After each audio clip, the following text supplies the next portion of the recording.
Diyan, oo. Pwede. Maayong udto, everyone. It's almost lunchtime and napaka-overwhelmed.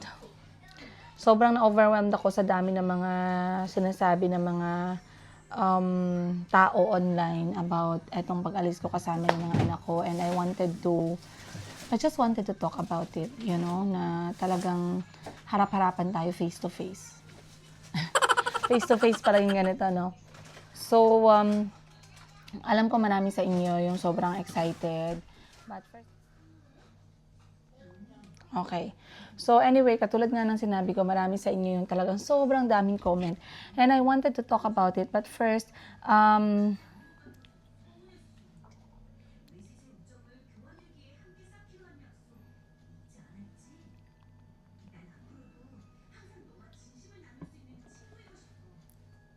okay. So, it has been ilang oras na ba since we left Philippines? Wala pa namang 24 oras kasi lumabas kami ng Pilipinas kahapon around alas 7, mag-alas 8 ng gabi, and wala pa talaga tayong 24 oras. And so far, napuno po talaga ako ng comment online. Marami ako nabasa mga comment na negative, meron ako nabasa ang comment na positive, pero isa lang yung masasabi ko. Ang rupok ninyo, guys. Napakarupok. Ako nga nasabihan ninyo na marupok, kayo yung marupok. Ba't kayo nakilig? Diyan nakalimutan nyo na ba lahat ng history ko sa buhay? Diba? Alam niyo, nag-reflect ako sa konting oras na nasa toilet ako kanina. Oh, diba? Sa toilet ako nag-reflect. And I realized na tayong mga babae talaga, madali tayong madali tayong mag-move on. Imagine, halos lahat, I would even say, parang siguro 40% lang sa inyo yung nagsasabi na, ma'am, wag na. Alam mo na yung mga pinagdaanan mo, wag mong kalimutan. Gano'n, no? Pero 60% sa inyo yung talagang napaka-excited. Yung parang kulang na lang, ibinta nyo ako ulit, tag-piso ang tapok. Kung pwede nyo pa ako ibinta, tag-5 ang tapok, sige, go. Diba? Kung pwede pa ako ibenta per kilo, parang nabenta nyo na ako per kilo, guys. Grabe kayo sa akin. No? So, talagang nakaka-overwhelm yung inyong mga comment. And simula pa kahapon, talaga nagbabasa ako ng mga comment. Grabe yung tawa ko sa comment ninyo, no, about kay Atchi. Si Atchi, guys, ganyan talaga yan siya, guys. Kahit nung hindi pa kami nakaalis ng mga bata. I do remember the first ever na time na nag-open up ako sa kanya, na sinabi ko sa kanya na, Atchi, may balak ako na dalhin yung mga bata at gusto silang makita ng tatay nila or ni Mr. Higa, kasi hindi ko naman talaga siya tinatawag na tatay, hindi ko siya binibigyan ng anong klaseng papel. Alam niyo, ang unang reaction talaga ni Atchi, hindi pwede. Tapos siguro na konsensya siya sa gisagot niya na hindi pwede. Gibawi niya, sabi niya, sige pwede. Pero magsama talaga ako. Ganun talaga. Dati yun, matagal na yun yung mention ko. So ngayon, hindi ako nagtaka masyado na ginawa niya to. Kay dati pa lang talaga, guys, nakita ko, nakakatakot talaga yung ate ko, guys. Para talaga yan siyang si Maleficent. Oh, parang Maleficent sa totoong buhay talaga yan siya. So, nung nakita ko siya, talaga sineryoso niya, yung pagpunta niya sa airport para sabayan kami ng mga bata, ay talagang wala akong masabi. Okay? So, sobrang daming nag-comment. Gusto niyo maglaro sa playground? Si Mayo, may anong gawa pala? Sige.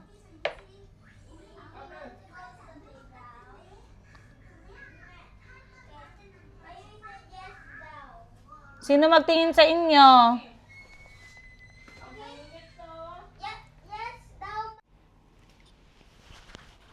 So, ayun na nga, no? So, anyway, tawa. Grabe talaga ang tawa ko, guys, about this pag-comment ninyo. Grabe talaga kayo sa akin. So, gusto ko basahin itong mga comment dito at gusto ko mag-react. Kasi nga, natatawa talaga ako sa mga comment ninyo. So, simula sa yung araw ng pag-alis namin, dito grabe talaga ang comment ng mga tao dito na talagang minsan naisip ko, grabe naman talaga sila magsalita, no, about sa akin. Yung parang, Kung pwede pa lang talaga maging robot na lang ako at kontrolin nyo na lang yung galaw ko. Pero I cannot blame you. I understand kasi I open up my life naman, no? Para, wala lang, para makipagchismisan sa inyo. Katulad nga ng sinabi ko, sa katagal-tagal kong nag-vlog, naging parte na to ng buhay ko. Naging lifestyle ko na siya. And sa totoo lang, sinubukan, kakanda bulol-bulol. Sinubukan ko dati na hindi mag-on ng comments kasi nga sometimes sa world, the public can be very rude, the public can be very mean, some people can be really hateful, but you know what, that's not me. Okay? Hindi ko siya nagustuhan. Parang 2 araw ko lang inoff yung comments ko at hindi ko siya nagustuhan kasi nga, feeling ko hindi ko kayo naririnig. Alright? The main point kung bakit ako nag-share sa inyo ng buhay, ng kwento ng buhay ko, as Princess Higa, as single nanay sa mga anak ko, as small business owner na tinataguyod yung buhay namin ng mga anak ko simula pa sa Africa hanggang nakauwi kami ng Pilipinas, hanggang sa pag-alis namin ng Pilipinas, ay dahil gusto kong i-share kung ano man yung meron sa buhay ko, palpak man yan, baka sabihin niya, anong value ang pinagsasabi mo, so what? Diba? Kung wala kang value na nakita, fine. Kung kapalpakan yung nakita mo, okay, sige, go. Wala ka bang napulot sa kapalpakan na nagawa ko? O, diba? So, yun yung ano ko eh. Kaya, talagang for me, it's very nice na binabasa ko yung mga comments ninyo, nagugustuhan ko. And naririnig ko kayo sa mga comments ninyo. So, ngayon, merong mga nag-comment dito talaga. Grabe din yung comments. Simula nag-update ako ng pag-alis namin ng bahay ng Pilipinas ng mga anak ko at pagpapaalam sa pamilya ko, at maraming nagtanong, Madam, bakit hindi man lang kayo hinatid ng mama ninyo? Actually, si mama, guys, lagi naman yan si mama na hindi naman talaga yan siya at ease pag umaalis ako, or umaalis yung mga anak niya, or umaalis yung mga anak niya kasama yung mga apo niya. Kung pwede pa lang na hindi kami umalis, ganun lagi yung ano lang ni mama, no, ng nanay. Ganun lagi yung kanilang hinaing na kung pwede wag na umalis, kung pwede dyan lang, kung pwede tama na, ganito lang, ganyan lang. Pero hindi eh. Alam ng magulang ko at alam ng mga kapatid ko na yung character ko as Princess Higa, ako talaga ay ako talaga ay napaka-driven sa mga bagay na gusto kong mangyari sa buhay. Meron pala akong props dito. Ayun o, may salamin. Kasi gusto kong silipin. Minsan kasi nag-u-off yung record, naiinis ako eh. Ayan. So, katulad nga ng sinabi ko guys, hindi kami hinatid ng mama pero nagpaalam ako ng maayos sa kanya tungkol sa pag-alis namin ng mga bata. Hindi man 100% si mama na very supportive sa mangyayari, pero syempre nanay ka. Kahit ako, hindi ako ganun ka-supportive palagi sa ginagawa ko kay Kahil o desisyon namin ng tatay ni Kahil sa kanya. Pero nanay ka, you have to let them go. My mom needs to let me go. And yan yung isa sa pinaka nagustuhan ko sa pagpapalaki sa amin ni mama. Hinayaan niya kami ng mga anak niya na magkamali sa buhay. And that is one of the biggest factor bakit kami ganito magkakapatid. Kasi ang dami naming naging mali. Lalo na ako siguro. Ang dami-dami kong naging mali sa buhay ko. And ang nanay namin tinuruan kaming mag-take risk. Ang nanay namin tinuruan kami na bahala kayo na mindset. Ang nanay namin tinuruan kami na saglit lang. Dahan-dahan, maipit ka. Ang nanay namin, tinuruan kami na okay lang. Okay lang yan. Pero syempre, nandun yung takot as nanay.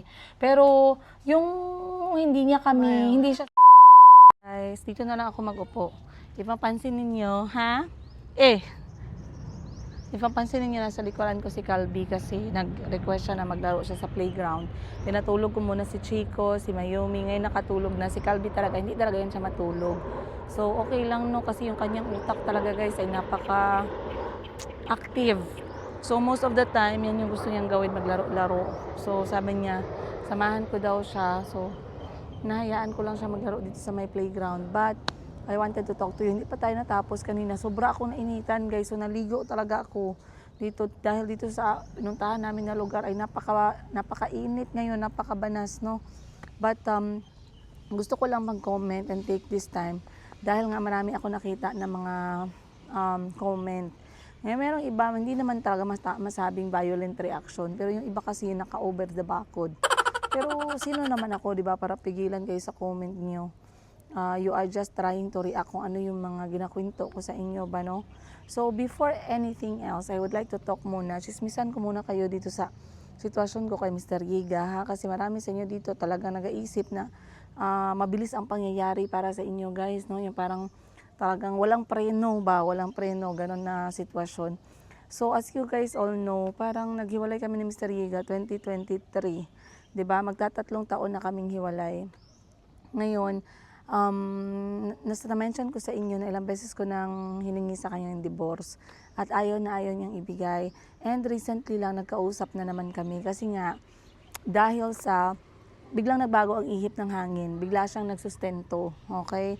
So, ako naman, ang role ko naman is madali lang. Bibigyan kita ng access sa mga bata at matatanong mo ko tungkol sa mga bata kung ikaw ay nagsusustento. Yun lang talaga, okay? Yun lang talaga. So ngayon, bigla siyang nagsustento, doon na kami siya ng 2 buwan dahil nagkaroon din siya ng struggle. Hindi ko alam, wala naman akong proof na may struggle talaga. Pero ayoko kasing ma-stress sa ganun. Ang nagagawa ko lang talaga ay ipag-pray na tuloy-tuloy yung kanyang sustento. And recently, nagkausap nga kami. At nagkaroon pa kami ng sagutan kasi parang over boundary siya sa sinabi niya and I did not like that. So sinabihan ko siya na kung ganitong klaseng pag-uusap, yung ini-expect mo na gagawin sa akin dahil na nasusustento ka, gusto kong malaman mo ng diretsahan na hindi kita kailangan. Okay? Hindi kita kailangan kung ganyang klaseng treatment or ganyang level ng respeto yung alam mo, hindi ko kailangan yan. Okay? Sa panahon na to, sa aspeto na to ng buhay ko, hindi ko kailangan ng kahit na sino na i-stress ako, tatanggalin yung mental peace ko, mga ganun. I don't want that. I don't need that. Okay? So ngayon, nagkausap kami at sabi ko sa kanya na ako madali lang naman akong kausap. Niremind ko ulit siya no, na madali lang akong kausap talaga. Kailangan mo lang talagang suportahan yung mga bata kasi responsibilidad mo yan. Hindi ko sinasabi yan sa'yo dahil obligasyon mo sa akin yan, kundi obligasyon mo sa mga bata yan. Kasi sinabihan ko siya na ako yung pinaka-peaceful na ex na makikilala mo sa buong buhay mo. And recently, nag-reply din si Mr. Giga na hindi nga daw niya ako tinuturing na ex pa talaga. So another na naman, sumasakit talaga yung, pinapasakit niya talaga yung ulo ko, guys. Kasi, ang tagal ko na talagang sinasabi sa kanya yan, no? Pero talagang hindi niya pa ako readyng pakawalan. At least by paper. Ano yan? Oh, it's a big card. Give you the answer. Oh, it's a card. You can play with it. How do? Nothing, it's just a card. It's just a card lang. It's very hot. So many ideas to climb onto the So ngayon, sabi ko nga sa kanya, nagtanong siya sa akin, matagal-tagal na din, mga 2 months ago, nagtanong siya sa akin kung tungkol dito sa plano na pagkikita. And katulad nga sinasabi ko, no, I have learned to calm down. I have learned not to assume. I have learned not to expect too much sa ibang tao, mas lalo na kay Mr. Giga. So, if I do my part, let him do his part. Yun lang yung talagang stand ko dyan. And kung ano man yung mangyayari sa mga susunod na araw, marami kasi mga nag-comment, magdala ka ng ganito, magdala ka ng pills, magdala ka ng contraceptive. Hindi ko alam, guys, kung anong klaseng pagkikita yung inaisip. Hindi ko alam kung saan nyo nalupalop nakuha yung ganyan at bakit ganyan yung mga sinasabi ninyo, kino-comment niya. Pero okay, fine, kasi meron kasi sa inyo siguro out of 100%, 60% doon ay talagang, ewan ko ba, parang kinikilig na parang di ko alam, parang napakarupok. Sabi niyo ako marupok, parang kayo marupok eh, no? Andito pa lang ako, nandun na kayo eh, no? Nandun na kayo sa senaryo mismo. Sobrang nakakatawa, okay? Hindi naman ako masyadong nabibigla. Ganoon naman talaga ang buhay. Pero yung may mga 40% pa na talagang tinayuan talaga na, ma'am. Huwag mong kalimutan kung saan ka nanggaling before, ma'am. Huwag mong kalimutan kung ano yung napagdaanan mo. At huwag mong kalimutan na ganito yung pagtrato sa'yo. Huwag ka nang bumalik. Mamaya mas dumami pa yung mga bata, ganon. Nakaka-overwhelm yung sagot ninyong lahat, guys. Sobrang nakaka-overwhelm. So, huwag kayong mag-alala. Katulad nga na sinabi ko, sa lakad ko na to, hindi naman ako nag-iisa. Kasama ko naman si Achi, and then si Achi laging nakagabay, laging nakasabay, laging alam niyo yun, watching, wandering, creeping in the dark. Parang sobra pa sa, sa, tawag mo dyan, investigador ba. But, I feel good and I feel positive of the things that I'm going to do. I know hindi ko sinasabi sa inyo lahat yung detalye, pero I'm sure one day, matutuwa kayo. Kasi alam niyo naman ako guys, ever since na nakasama niyo ako, hindi niyo naman ako nakita na inuna o mas pinahahalagahan ko yung ibang tao. Lagi kong kasama, lagi kong inuuna, lagi kong priority yung mga anak ko. So just know sa lahat ng mga ginagawa kong to, sa lahat ng mga naging decision ko, sa lahat ng mga nakikita ninyo sa sunod-sunod natin na upload, kung ano yung mga susunod na magiging kwento at magiging face ng buhay namin ng mga anak ko, just know yung mga anak ko ang lagi kong priority. Okay? Yes, priority ko yung sarili ko, but me and my children, we are one. So kung gaano, yes, good job. So kung gaano ko ka-priority yung mga anak ko, kung gaano ko ka-priority yung sarili ko, it's because I am my children and my children is me. I don't know if you understand that, guys. I will not be around without them, and they will not be around without me as for now.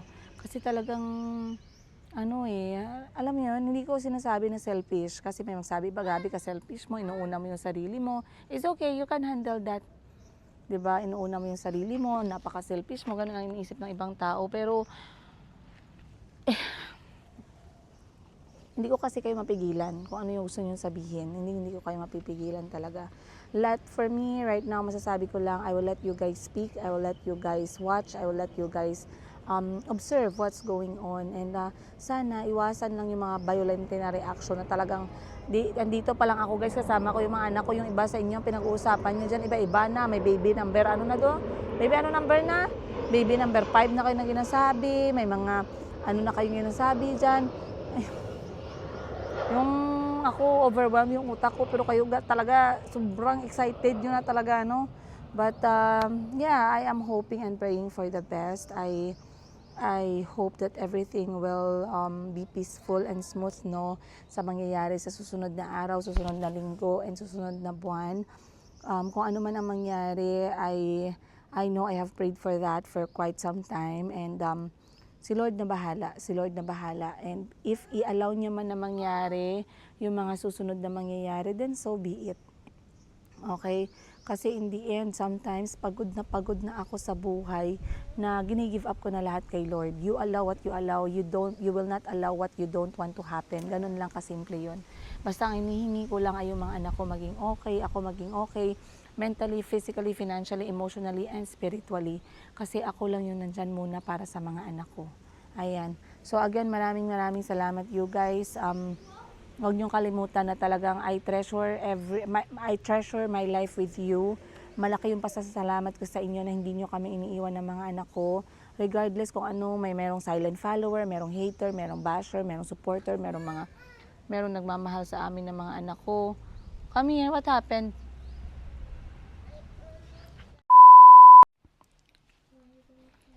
Okay. Hindi pa tayo natapos guys kasi ginasundan ko si Calby. Ngayon mainit na sa labas. Sabi ko sa kanya magpasok, maghugas ng kamay at mag-inom ng tubig. So sabi ko sa kanya dito muna kami sa loob para makapagpalamig siya. But anyway, I want to read some comment dito sa pinakauna ko na in-upload yung pag-alis namin ng Pilipinas. Grabe yung tawa ko kay nagkuha ng video si Madam Tin Gibbs. Tapos gi-upload niya nung hinatid niya kami sa airport. Gi-upload niya guys. Ngayon ang gi-caption niya, wala talaga to mga kapatid ko. Ang i-caption niya, wag ka magpaloko kay Mr. Wag ka magbukaka. Wag ka magbubukaka.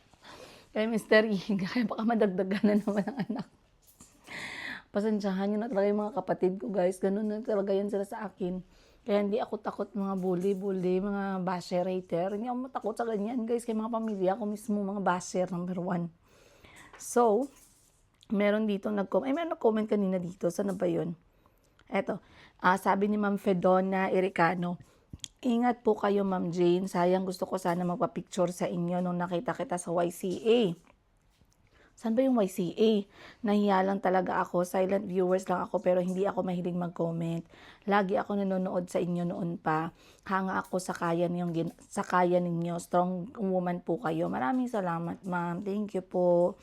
Then, may nag-comment dito. Babasahin ko lang yung iba guys ha. Hindi ko mababasa lahat. Sabi ni Ma'am Lenny Rose Entero, "Good day po, Madam. Very excited ako sa pagkikita ng mag-aama, Madam. It's time to reunite po talaga. I'm happy for your family and praying for your safe flight." Maraming salamat po sa mensahe ninyo. Ayun. Saan pa ba dito? May iba dito talaga grabe makakomment sa akin eh, no?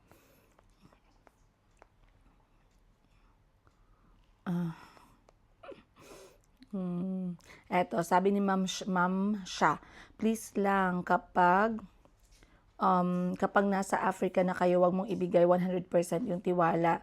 Baka masaktan ka lang ulit. Bigyan mo ng second chance pero wag buo. Ginawa na sa'yo noon, baka gawin ulit sa'yo." Ma'am, hindi pa kaya yata kayo updated, kaya hindi ko, if ever, bigyan ko ng chance si Mr. Yiga. Hindi na po yan, ma'am, second chance. Siguro mga ano na siya, ika-22nd na chance, gano'n. Natama kayo dun sa second, pero dapat may ika-20. Bakit nasabi ng iba na unang beses niya lang akong giloko, tapos nakipaghiwalay ako, no? Bakit kaya gano'n, no? Yung inaisip ninyo ng mga babae na nakapaghiwalay sa asawa nila, sa tingin niyo isang beses lang yung giloko. Hindi yan isang beses lang. Kaya babae, hindi yan mag-iwan sa isang beses, lalo na pag may mga bata. So, it's either 20-second, 30-second, 40-second, 50-second na beses na panloloko. Kaya, kalmahan natin yung ating mga tinggil. Tinggil dito. Huwag niyo sayangin, ha? Okay. Then, may nag-comment dito. Napapaos ako bakit to? Kailangan ko yatang magtulog pa. Okay. May nagsabi dito, "Ma'am Maylene Tunday, ako'y nagigigil kay Mayumi, Madam. Nagagandahan ako sa kanya at sa outfit niya. And pati din sa'yo, Madam. Ganahan kay ko sa imo ay I love it." Oh, thank you kayo, ma'am. Yan yung mga message na very raw lang, no? Ganahan kay ko sa imo, ma'am, ay I so love it. O, diba? Walang halong kaplastikan. Speaking of plastic, may mga nakilala at nakaharap din ako ng mga plastic. No, kaya mga plastic, pag ng plastic talaga ang tao maramdaman mo yan guys, mag-uros-uros yung pagka-plastic nila. Kaya ako magsabi yung mga tao sa akin na, magsabi yung mga tao sa akin na, "Princess Higa, ganito, pangit ka pala, ganito, ganyan, maganda ka pala sa personal." May nag-comment, wala akong pakialam guys. Wala akong pakialam. Alam niyo ba kung importante sa akin yung looks ko? Bakit pa ako magsimula mag-vlog na nagsimula ng vlog sa Africa kung ang looks ko yung inaalagaan ko sa lahat ng mga aspeto ng buhay ko? Mas importante sa akin na may pera na nagapasok everyday. Ito ang blue. 50 pesos lang. Oh, very good. Dali ka dito. Sample tayo. Dali. Kunyari nagbenta ka, anong sabihin mo? Sige nga, go ka nga. Kunyari nagbenta ka. Ready? O, sige, sabihin mo. Doon ka magbenta sa kanila. Ready, go. Tayo ka. Saan ka dito? Harap ka sa camera. Ready, go. Hello guys! Magpalit tayo ng pitaka na blue. Sky blue. Pakita mo anong meron sa pitaka. May zipper yan. May zipper. At may surprise. May surprise sa loob. Magkano? Pag 20 pesos lang. Oh, 20 pesos lang. Very good ka talaga ba?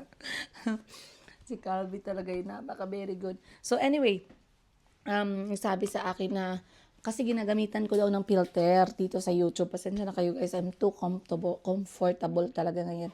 Ayan. Ginagamitan ko daw yung filter ko sa YouTube. Madam, para malaman mo, Madam, ang YouTube, wala masyadong filter yan. Kung nakita nyo yung mukha ko, halika, samahan mo ako, Madam Vicky, parang gigil ka sa... So, nagsabi na nag-filter, may filter ang mukha ko. Ano pa ang isabi ninyo dyan, oh? Ano pa na panggigigil? Ano pang klase na pangit na picture ko yung gusto nyo? Ibanggit nyo lahat para maano kayo ba yung masatisfy. Diba? Never kong itago sa inyong pagmumukha ko, guys, oh. Pag wala akong bangs ngayon ang itsura ko, minsan tinatanggal ko yung bangs ko. Nagpagupit ako recently na meron akong bangs ngayon ang itsura ko. Yung mukha ko, wala akong... Meron pa ako midnight blue. Midnight blue, very good. Nag 48 pesos lang. Okay, thank you po. Ate shop po na sa ilong nak. Tingnan nyo guys, hindi ako naglalagay ng mga, other than sunblock, hindi ako naglalagay ng mga concealer at foundation. Okay, wala akong lipstick. Ayan, oh. Wala rin ako mascara, wala akong eyeshadow. Okay? Kung ano yung nakikita niyo sa mukha ko, katulad nito, napaka-focus na yan ha. Oh, number ano na tayo. Oh. Kung ano yung nakikita niyo sa mukha ko, yan na talaga yan. So sabihin niyo na yung gusto niyo sabihin, wala akong pakialam talaga, promise. Hindi ako matitira ng tao sa kung ano yung itsura ko, pangit, maganda, wala akong pakialam. For what? Kulang pa siguro yung pagsubok niyo sa buhay para ma-realize na yung mga bagay na hindi importante. Ang importante, normal yung tae mo, yun yung mahalaga. Okay? Kasi in the end, pag yung tae mo hindi normal, may problema ka sa katawan. Malaking sakit sa ulo yan. Malaking problema yan. So, kahit na pangit ka, or maganda ka, or anong itsura mo, pandak ka ba, matangkad ka man, pero yung tae mo normal, magbunyi ka dahil. Kaya ibig sabihin, healthy ang katawan mo sa loob. Okay? So, good news. Ay, hindi, bad news. Parang di ako nasiyahan sa pagkain ko lately, kaya hindi talaga normal yung tae ko. Ano nangyari? You said? Tae? Yeah. Okay lang yan. Kay people are saying gani that I'm not beautiful daw. I'm not pretty daw. You're so mean. You're not pretty too. They said, you're not beautiful like that to me. So I told them, it's okay lang because my poop is normal. Yeah, but you're still pretty and they're not. Thank you. Too. Kiss mama. Love you. Ayan. Diba? Naintindihan ni Calvi. So, again, katulad ng sinabi ko, mag-move on na kayo sa kung sino ang pangit at maganda. Wala akong pakialam. Ang importante, nagbibenta ako, may benta tayo, nabubuhay ko yung mga anak ko, yan yung mahalaga. Okay? Next dito, may nag-comment, sabi ni Ma'am Abigail Diaz. Kapag makapunta ako ng Jensen at makita ko ito si Ma'am Jane, idol ko talaga, mapapicture talaga ako kasama siya. Nasubaybayan ko mga vlogs niya noon pa sa Africa. Maraming salamat po, Madam. Ayan.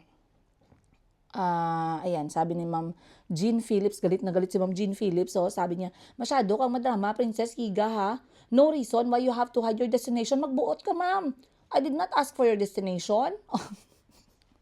Sobrang drama ka talaga, mahilig ka talaga sa drama. Hindi mo pa na-witness ang buhay ko, ma'am. Kung ma-witness mo yung buhay ko, baka hindi ka na manood ng Sigabo. Baka hindi ka na manood ng Batang Quiapo. Baka hindi ka na manood ng movie. Alam niyo kung bakit? Baka buhay ko na lang yung bantayan mo. Kay madrama talagang buhay ko, ma'am. Wala pa to sa kalingkingan niya ginapanood mo. Wala pa. Tsaka kung hindi mo gusto, ba't ka nanood, ma'am? Masayang yung oras mo, kayong buhay ko, madrama talaga yan. Huwag ka manood, ma'am. Masayang yung oras mo. Diba? Paano pilitan dito? Ma'am, huwag kong pa-stress, ah. May puga. So, marami pa dito nag-comment. Sabi dito, safe travel, sabi ni Ma'am Yanje. Safe travels, Ma'am Jane and Kido. Sana bigyan mo ng chance si Mr. Y para sa mga bata. Sana kaya ko siyang bigyan ng chance. Sana, Lord, palakasin mo yung dughan ko, Lord. Okay, and dito may sabi. Saan pa ba yun? Wait lang, guys, ha? Ang dami-dami yung comment dito, no? Sabi dito ni Liwayway, huling pagkikita ni No. Sometimes curious ako sa caption nyo naman, minsan nakakatakot. Hindi ba pwedeng positive lang? Anyway, happiness naman. Ma'am, pag napanood mo yung mga video ko, ma'am, actually 80%, 90% ng video ko positive. 'Di ba? Siyempre, kung ano yung highlight ng video ko, yun ay title ko, ma'am, no? 'Di ba? Okay lang gud yan, ma'am. Huwag ka na gud panggalit, ma'am. Dami-daming problema sa mundo. Kaya problema mo pa yan. 'Di ba? Then, okay, may nag-comment dito, sabi ni Danny. Yun nga baka matulad ka kay Eileen Khalid. Sino si Khalid? Asawa ba yan ni Mr. Khalid? Na nasuya mga iba niyang subscriber kasi puro clickbait ang title ng video nila. Tapos pinauwi na siya ng asawa niya dito sa Pinas. Chinismisan pa ako ni Danny, Kaibigan ko yan si Eileen Khalid. Huwag niyo awayin, ha? Kunti lang kaibigan ko dito sa mundo, ginaaway niyo pa. Huwag niyo awayin. Ay, basi kayo ngayon, ha? Wala akong pakialam kung ano yung niya, yung kanyang pag-vlogging. Syempre, niya yan, content niya yan. Hayaan niyo si Maninay. Hayaan niyo si Maninay, guys. Kung ayaw niyo makinig, wag. Pero isa lang sabihin ko sa inyo, sa buhay naming mga mahirap, buhay naming mga pobre na gumagapang araw-araw, madami kayong matutunan. So, manood ka lang man, libre lang man, ba't magalit ka pa? Huwag ka magalit. Alam niyo, maraming namamatay sa stress. Huwag ka magpa-stress, okay? Okay.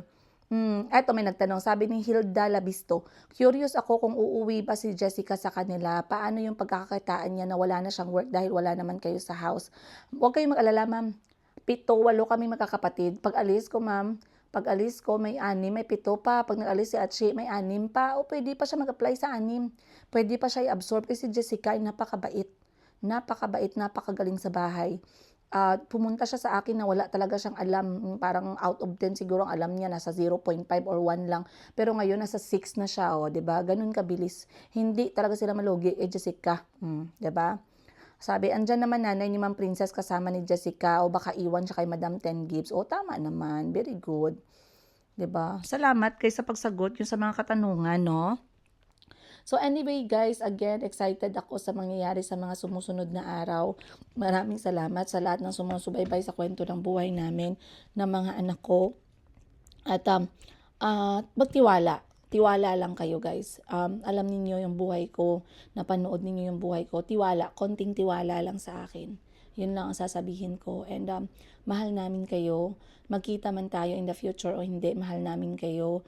And wag na wag kayong mahihiya kung nagkita tayo ng biglaan. Please maglapit naman kayo, mag-hello. Kasi dahil sa inyo hindi po nilalangaw yung video ko. Alright guys, so again maraming salamat. Magpapahinga na po ako dahil ngayon ay sa 2:00 na ng hapon. Magpapahinga ako ng 2 oras kasi lalabas kami ng mga anak ko mamaya. May mga gagawin kami and I guess I'll see you more guys on the next episode. Sabayan nyo kami araw-araw, kada kwento. Much love, Princess Higa.